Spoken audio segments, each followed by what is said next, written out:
तुमने ये लुक जरूर देखा होगा, डिटैच्ड, इमोशनल, अनस्टॉपेबल। दुनिया इसे कोल्ड कहती है, लेकिन कोल्ड बनने का असली मतलब क्या है? क्या इसका मतलब ये है कि तुम दिल से पत्थर बन जाओ, अपने अंदर के हर इमोशन को मार दो ताकि कोई तुम्हें हर्ट न कर सके? ज्यादातर लोग कोल्ड होने का गलत मतलब समझते हैं। कोल्ड होने का मतलब हार्टलेस होना नहीं है, बाकी तुम्हारी इमोशंस पर तुम्हारा अल्टीमेट कंट्रोल है। आज हम सिर्फ एक माइंडसेट की बात नहीं कर रहे, आज हम क्रैक करेंगे कोल्ड माइंड का साइकोलॉजी कोड, कि कैसे तुम रिएक्टिंग बंद करके अपने माइंडसेट के आर्किटेक्ट बन सकते हो। द कोर प्रॉब्लम, तुम गुलाम क्यों हो? तुम्हें लगता है कि तुम कंट्रोल में हो, लेकिन क्या सच में? अपने रिएक्शन को ध्यान से देखो। जब कोई तुम्हें गुस्सा दिलाता है तुम तुरंत रिएक्ट करते हो। जब रिजेक्शन का डर होता है तुम रिएक्ट करते हो। जब किसी की अप्रूवल चाहिए होती है तुम रिएक्ट करते हो। इसे कहते हैं हॉट माइंड। तुम मास्टर नहीं हो, तुम होस्टेज हो। ये इमोशंस तुम्हारे नहीं है, ये जंजीरें हैं। और जब भी तुम इम्पल्स में आकर रिएक्ट करते हो तुम अपनी चाबी किसी और के हाथ में थमा देते हो। आज की दुनिया तुम्हारे दिमाग को हॉट रखने के लिए ही बनाई गई है। नोटिफिकेशंस, ओपिनियंस और फेक ड्रामा। ये हॉट माइंड तुम्हें थका देता है, गलत डिसीजंस करवाता है और तुम्हें अंदर से कमजोर बनाता है। डिटैचमेंट की साइकोलॉजी। तो फिर इस हॉट माइंड को तोड़कर कोल्ड माइंड कैसे इंस्टॉल करें? यहाँ आती है एंशिएंट साइकोलॉजी और stoic philosophy. Apatheia, stoic attachment, Greek से एपैथिया कहते हैं। इसका मतलब एपैथी नहीं है, यानी किसी की परवाह ना करना, ये नहीं है। इसका मतलब है बिना किसी इमोशनल जजमेंट के चीजों को वैसे ही देखना जैसे वो है।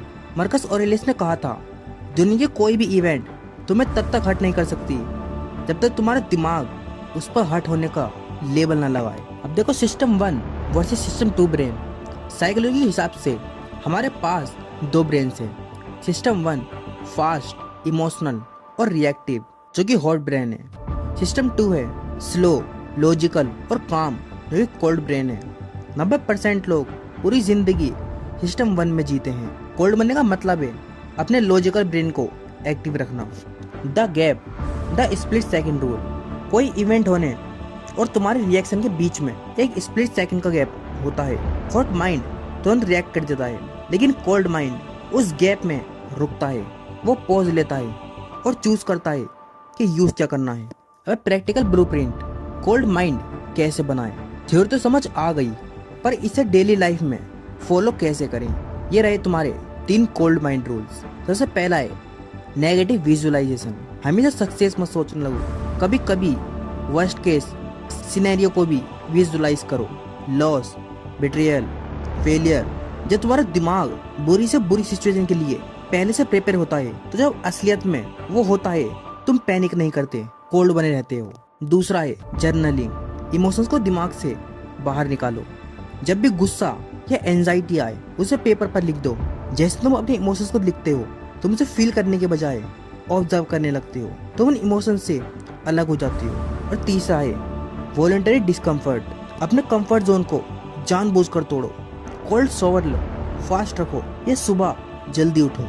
जब तुम दिमाग को अनकंफर्टेबल चीजें करने पर मजबूर करते हो तो तुम्हारा गैप स्ट्रॉन्ग होता है, तुम अपने माइंड के मास्टर बनते हो। अब एक कंक्लूजन, कोल्ड बनना कोई डेस्टिनेशन नहीं है, ये एक प्रैक्टिस है। ये वो चॉइस है जो तुम हर सेकंड तक गैप में करते हो।